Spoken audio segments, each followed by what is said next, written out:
माळीचं नाव आपण घेतलेलं आहे. आता किती लोकांनी सावता माळी म्हणजे ठीक आहे, कांदा माळा भाजी एवढी उठाबाई माझी लसूण मिरची कोथिंबीर एवढा झाला माझा हरी वगैरे वगैरे ठीक आहे, ते आपण नेहमीच म्हणतो आहोत. सावता माळी म्हटलं एवढं सगळ्यांना माहिती आहे.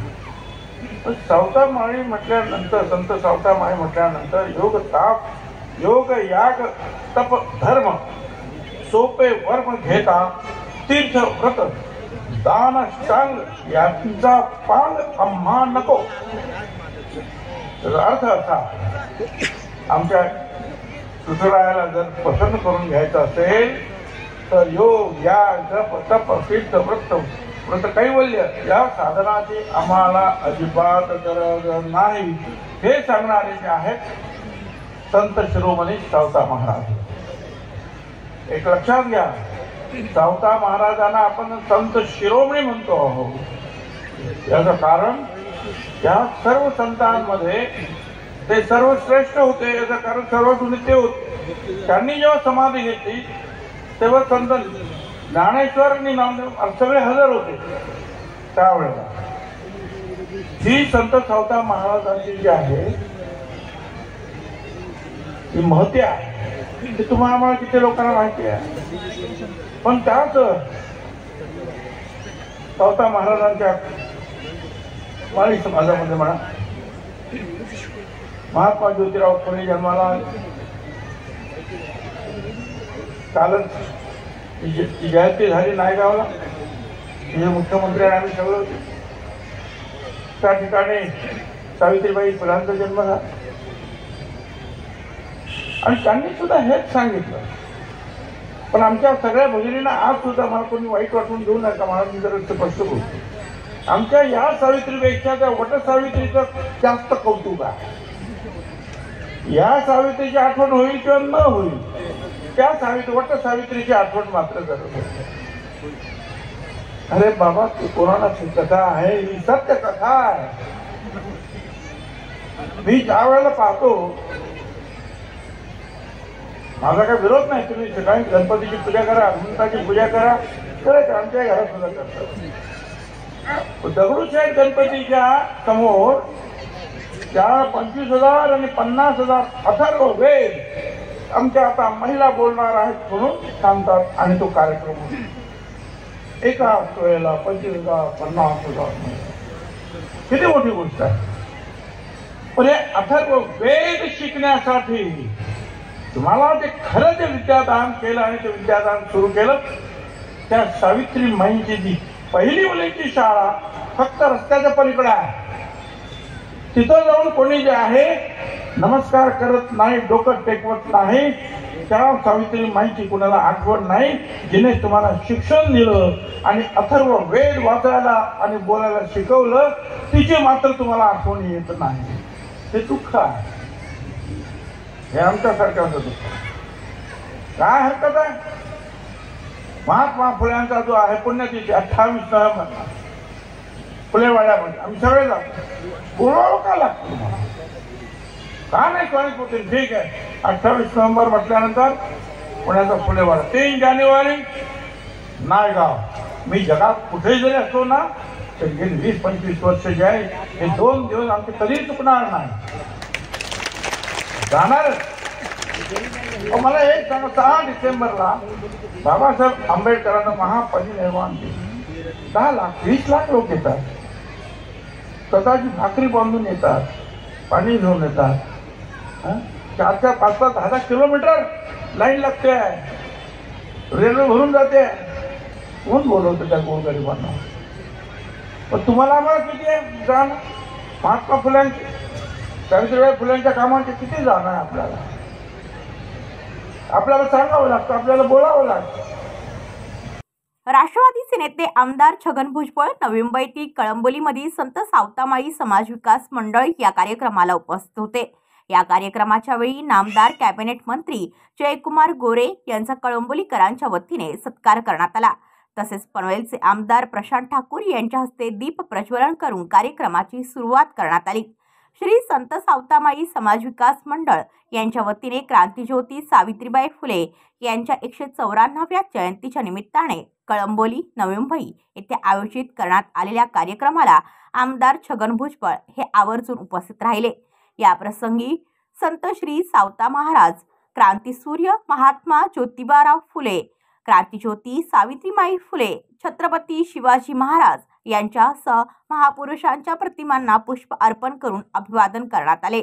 श्री संत सावतामाई समाज विकास मंडळ यांचे कौतुक करत अशीच पुढे देखील आपल्या मंडळाकडून माईंची मिरवणूक भव्य दिव्य व्हावी अशी इच्छा व्यक्त करून अनेक वर्षांपासून सुरू असलेले हे माळी बांधवांच्या वतीने सुरू असलेले कार्य मला अभिमानास्पद आहे, तर असेच कार्य सर्वत्र व्हावे, हे समाज बांधवांनी करावे। कुणी जातीने नव्हे तर कामाने श्रेष्ठ ठरतात अशी शिकवण फुले दाम्पत्याने समाजाला दिली व आपण हा वारसा पुढे नेतो याचे मला आनंद आहे, असे यावेळी बोलताना सांगितले। कार्यक्रमाच्या वेळी समाजभूषण पुरस्कार देऊन सत्कार मूर्तींचे देखील सत्कार करण्यात आला। यावेळी आमदार प्रशांत ठाकूर, सावता महाराज, वसेकर, प्रभू महाराज, उद्धव भुजबळ, बापू भुजबळ, किरण जोडगे, रघुनाथ ठोक, नितीन जाधव, प्राध्यापक अमर हजारे, बबन मुकादम, सुरेश जाधव, वैशाली भुजबळ, अमोल बोचरे, मोनिका महानवर, प्रकाश महानवर, प्रमिला पाटील, गणेश जांभूळकर, अमर पाटील, तेजस कानपिळे, देवकी शिंदे, जयराम डोके, लहू शेठ, मलिक मीर, उत्तमराव शिंदे, रवी पाटील, मोनिका काळी यांच्यासह मान्यवर व माळी समाज बांधव व कळंबोलीकर उपस्थित होते। सारखे आणि याच्यापेक्षाही अधिक महत्त्वाचे असणारे अनेक या कार्यक्रमातले सन्माननीय, खास करून या मंडळावर प्रेम करणारे मंडळाचे सगळे सभासद बंधू, की ज्यांच्या अथक प्रयत्नातून गेल्या अनेक वर्षापासून समाज बांधवांना एकत्र करत असताना या सावतामाई समाज विकास मंडळाच्या माध्यमातून अनेक सामाजिक उपक्रम राबवले जातात। ते या मंडळाचे अध्यक्ष असतील, या मंडळाचे उपाध्यक्ष असतील, या मंडळाचे सगळे सभासद असतील, या मंडळाला कळत नकळत मदत करणारे आमचे सगळेच या मंडळाचे हितचिंतक असतील। या ठिकाणी उपस्थित असलेले पत्रकार बंधू आणि एवढ्या मोठ्या संख्येनं उपस्थित असलेल्या आमच्या सगळ्या लाडक्या बहिणी आणि या लाडक्या बहिणींच्या सोबत आमच्या डाव्या बाजूला उपस्थित असलेले सगळे आमचे लाडके भाऊ आणि या परिसरात स्वतःच्या कर्तृत्वाने स्वतःचं गाव सोडून स्वतःचं पोट कुटुंब चालवण्याचा दृष्टिकोन घेऊन समोर आलेले आणि या भागात येऊन स्वतःचं एक वेगळं अस्तित्व निर्माण केलेले या भागातले माझे सगळे सहकारी बांधव, सगळ्यांचं या ठिकाणी मी मनापासून स्वागत करतो आणि खास करून सावतामाई समाज विकास मंडळाला मी मनापासून धन्यवाद देतो की या मंडळाचा सहकारी, या मंडळाचा हितचिंतक, किंबहुना एक समाज बांधव म्हणून गेल्या मला वाटतं 16 वर्षापासूनचा आपला प्रवास आहे। 2008 साली जाधव साहेब मी पहिल्यांदा आलो, भुजबळताई इथं आहेत, त्या पण माझ्यासोबत अनेक वर्ष या ठिकाणी येत आहेत आणि इथं समोर बसलेल्या या सगळ्या बहिणी, सगळे बंधू आणि ज्येष्ठ आमचे सगळे सहकारी, हे सगळेच गेल्या अनेक वर्षापासून आपण या कार्यक्रमाचे साक्षीदार आहे। या मंडळानं अखंडपणे ही सामाजिक सेवा चालू ठेवली आणि ही सामाजिक सेवा करत असताना सगळ्या समाज बांधवांना एकत्र करून एकमेकांच्या मदतीला उभं राहून एक मजबूत असं संघटन या भागामध्ये उभं केलं। असं हे मंडळाचं काम गेल्या अनेक वर्षापासून चालू आहे आणि मला याचा आनंद आहे। पहिल्यांदा येताना 2008 साली मी जिल्हा परिषद सदस्य म्हणून आलो, 2009 साली पुन्हा मानगटाव तालुक्याचा आमदार म्हणून आलो, 2014 साली पुन्हा मानगटावचा आमदार म्हणून आलो, 2019 साली पुन्हा मानगटावचा आमदार म्हणून आलो आणि 2024 साली आमदारही झालो आणि या राज्याचा ग्रामविकास मंत्री म्हणून आज आपल्या सगळ्यांच्या समोर या ठिकाणी आहे. माझ्या सगळ्या राजकीय प्रवासाचे आणि या मंडळाच्या सामाजिक कामाचे आम्ही दोघं एकमेकाचे साक्षीदार आहे. त्यामुळं हे सगळे लोक, हे सगळे बांधव माझे हितचिंतक तर आहेत, पण माझ्या राजकीय कारकिर्दीमध्ये माझ्याबद्दल एक चांगली भावना ठेवून माझ्या राजकीय कामामध्ये जे जे काही करता येईल, जी मदत करता येईल ती मदत करणारे आणि किंबहुना बहुसंख्य जे माझ्या मतदारसंघामध्ये माझे सहकारी म्हणून माझ्यासोबत काम करतात, मानखटावच्या मातीसाठी असेल, जिल्ह्यासाठी असेल, आपल्या सगळ्यांसाठी असेल, या सगळ्या परिस्थितीमध्ये काम करणारे माझे सगळे सहकारी बांधव, या सगळ्या मंडळाच्या पदाधिकाऱ्यांना मी नतमस्तक होऊन या ठिकाणी धन्यवाद देईन. कारण आपण सगळेजण आज सावित्रीबाईंच्या जयंतीच्या निमित्ताने या ठिकाणी जमतो. काल जयंती झाली, नायगावमध्ये एक मोठा उत्सव आपण साजरा केला की जो उत्सव गेल्या अनेक वर्षापासून साजरा होतो. पण मला आनंद आहे, एक महात्मा फुले, सावित्रीबाई, छत्रपती शिवाजी महाराजांच्या विचाराचा मावळा आता या राज्याचा ग्रामविकास मंत्री झाला आणि गेल्या अनेक वर्षांचं आमचं नायगावचं दुःख, नायगावच्या विकासाचं दुःख आणि एक आपल्या सगळ्यांना अभिमान वाटेल, आपल्या सगळ्यांना बहुमान वाटेल आणि सावित्रीबाईंचा सन्मान होईल अशा पद्धतीचं सावित्रीबाईंचं भव्य स्मारक त्या नायगावमध्ये उभं राहावं म्हणून अनेक दिवसापासूनचा सगळ्या समाज बांधवांचा आणि सावित्री प्रेमींचा आग्रह होता. अनेक आले, अनेक गेले, परंतु आजपर्यंत ते कधी उभं राहिलं नव्हतं. पण मला आनंद आहे, आदरणीय देवेंद्र फडणवीस साहेबांचा मुख्यमंत्री म्हणून शपथविधी झाला आणि ग्रामविकास खात्याचा मंत्री म्हणून मला नायगावला कार्यक्रम घ्यायचा योग आला आणि कालच आमच्या सावित्रीबाईंचं भव्य असं स्मारक बांधण्याचा आम्ही निर्णय घेतला. 125 कोटी रुपयाचं, 125 कोटी रुपयाचं भव्य असं सावित्रीबाईंचं स्मारक की जगाला, या महाराष्ट्राला, समाज बांधवांना एक दिशा दाखवेल, एक विचार पुढे घेऊन जाईल अशा पद्धतीचं भव्य स्मारक बांधण्याचा निर्णय घेतला.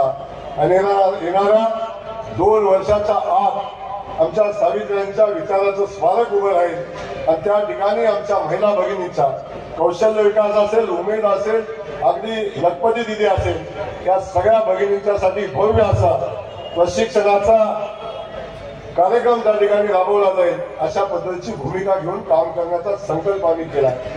निमित्तानं संपन्न होणारा हा अतिशय भव्य असा कार्यक्रम आणि या कार्यक्रमामध्ये आपल्या सर्वांना ज्यांचं मार्गदर्शन ऐकायचंय ते आपल्या सर्वांचे नेते माननीय छगन भुजबळ साहेब, मंचावर उपस्थित असणारे समाजामधले सर्व मान्यवर, उपस्थित सर्व लोकप्रतिनिधी, सर्व विविध सामाजिक संस्थांच्या माध्यमातून या सावतामाळी समाजाचं कार्य पुढे नेणारे असे सर्व क्षेत्रातले मान्यवर, उपस्थित असणारे समोरील सर्व मान्यवर, समाजाच्या विविध क्षेत्रामध्ये काम करून आज आपला ठसा ज्यांनी उमटवला आहे असे मंचावरच्या आणि समोरच्या सर्व आमच्या विविध क्षेत्रातल्या भगिनी सर्व उपस्थित आज या कळंबोली, कामोठा, पनवेल, नवी मुंबई आणि मुंबईपासून सगळे महाराष्ट्रभरामधून आलेल्या सर्व आमच्या मोठ्या संख्येने उपस्थित असणाऱ्या भगिनी, सर्व उपस्थित बंधू, आपल्या सर्वांच्या उपस्थितीमध्ये सगळ्यात आधी या जयंतीच्या निमित्तानं क्रांतीज्योती सावित्रीबाई फुले यांना पनवेलवासियांच्या वतीनं मनपूर्वक अभिवादन करतो. कालच्या नायगावच्या कार्यक्रमामध्ये बोलत असताना माननीय मुख्यमंत्री देवेंद्र फडणवीस साहेब यांनी सांगितलं की खऱ्या अर्थानं सावित्रीबाई या युग प्रवर्तक होत्या. कशा अर्थानं होत्या की महात्मा ज्योतिबा फुलेंनी अनेक ठिकाणी संदर्भ दिलेला आहे की अनेक वेळेला समाजामध्ये ज्या वेळेला एखादं पुरोगामी पाऊल उचलायचंय त्यावेळेला समाज त्या वेळेचा विरोधच करत असतो, पण त्या प्रत्येक ठिकाणी कुठेही सावित्रीबाई फुले मागे राहिल्या नाहीत. तर ज्योतिबा फुले यांनी, महात्मा ज्योतिबा फुले यांनी खुलेपणानं मान्य केलंय की अनेक ठिकाणी त्या पुढे चालत होत्या आणि मी त्यांच्या पाठीमागे चालत होतोय. इतक्या उदात्तपणानं महात्मा ज्योतिबा फुलेंनी सावित्रीबाई फुले यांचा गौरव केलाय. त्या सावित्रीबाई फुले त्या आपणा सर्वांच्यासाठी, महाराष्ट्रासाठी नाही देशासाठी पथदर्शक अशा होत्या. आणि त्यामुळे त्यांची जयंती साजरी करत असताना आज मोठ्या प्रमाणामध्ये आज समाज म्हणून आपण सगळीजण एकत्र झालाय. मी पुन्हा एकदा आपणा सर्वांचं यासाठी मनापासून अभिनंदन करतो. वेगवेगळ्या पद्धतीनं ही आपली सारी मंडळी आज या कार्यक्रमाच्या निमित्तानं जशी एकत्र झाली, वर्षभर वेगवेगळ्या कार्यक्रमाच्या माध्यमातून एकत्र होत राहते. आणि या कार्यक्रमाच्या निमित्तानं पनवेल, नवी मुंबई परिसरामधल्या आपल्या सर्वांचीच एक मुख्य मागणी आहे की समाजाला या आपल्या पनवेल आणि परिसरामध्ये आपलं एक भवन असावं आणि त्या ठिकाणी सावित्रीबाई फुले, महात्मा ज्योतिबा फुले यांचा गौरव करणारे भवन बनलं पाहिजे. तर या दृष्टिकोनातून मागच्या वेळेला आपण अतुल सावे साहेब यांच्या माध्यमातून पाठपुरावा केला होता. सिडकोच्याकडे या संदर्भातला पाठपुरावा झालेला आहे. आणि आता पनवेल महापालिका जरी झालेली असली तरी महापालिकेला भूखंड मात्र सिडकोच्या कडून केवळ पायाभूत सुविधांचेच हस्तांतरित झालेले आहेत. त्यामुळे या संदर्भातला पाठपुरावा हा महापालिकेपेक्षा जास्त सिडकोकडे करावा लागेल. कारण अशा सगळ्या भूखंडांची मालकी ही सिडकोकडे आहे आणि त्यामुळे सिडकोच्या कडून आपल्याला भूखंड ताब्यात घ्यायचा आहे. मगाशी जयकुमार भाऊंनी सांगितलं आणि या राज्याचे मुख्यमंत्री देवेंद्र फडणवीस साहेब यांच्या नेतृत्वाखालच्या सरकारच्याकडे या संदर्भातला पाठपुरावा करण्यासाठी, सिडकोकडे पाठपुरावा करण्यासाठी मान्य भुजबळ साहेब सुद्धा आज या ठिकाणी आहेत. आपण निश्चितपणानं येणाऱ्या कालावधीमध्ये यशस्वी होऊ आणि लवकरात लवकर या भवनाची निर्मितीला सुरुवात या ठिकाणी व्हावी या दृष्टिकोनातून पाठपुरावा करू. इतकं या ठिकाणी आपण सर्वांच्या समोर आपल्या सर्वांच्या सोबतीनं यासाठी जे जे कष्ट लागतील त्यासाठी आपल्या सोबत आहे त्याचं अभिवचन या निमित्तानं देतो. आपण सर्वांनी मिळून जो सन्मान केला तो सन्मान इथल्या आमदाराचा नाही तर आपल्या सर्वांच्या एका लोकप्रतिनिधी सहकार्याचा आहे. ब्युरो रिपोर्ट कळंबोली, पनवेल वार्ता न्यूज. आपल्या परिसरातील बातम्या आमच्यापर्यंत पोहोचवण्यासाठी स्क्रीनवर दिलेल्या क्रमांकावर संपर्क साधू शकता. दूरध्वनी क्रमांक 8652414343.